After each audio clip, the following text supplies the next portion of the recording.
So when it comes to this single arm dumbbell preacher curl using your bench, I want you to set your bench up on whatever the first notch is below upright. And so if this is my bench totally upright, I'm gonna use the next notch down. And if that doesn't work or you're kind of unsure, one more notch down is not the end of the world, but definitely not any lower than that. And so I recommend going one notch below 90 degrees or perfectly upright. Use whatever the next notch is. Now, next, I'm gonna demonstrate without the dumbbell for a second here. You're gonna kind of get up and over the bench. I don't want you back here. I want you up and over, kind of letting your body weight sink into the bench.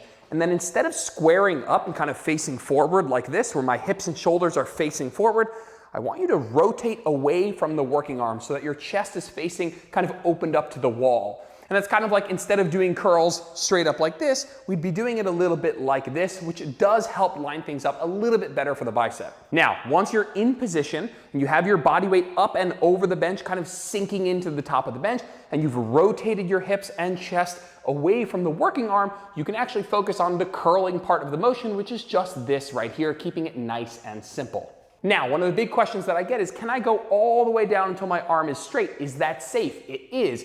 And I recommend that you do go all the way down. That's totally fine. Just be gentle. Whenever you're working with these really end ranges, just be gentle. As you're curling up, curl up strong. And as you're going down, control it. And control it all the way through the bottom of the range of motion and curl back up. I wouldn't worry about going here. This isn't a dangerous position. Just do it gently, just like you do everything else. There's nothing super special about this position here. Just make sure that you're going to that end range of motion under control. And so you have your chest angled away. You have your upper body leaned over, sinking into the top of the bench. And you're curling up like this, nice and controlled into that stretched position.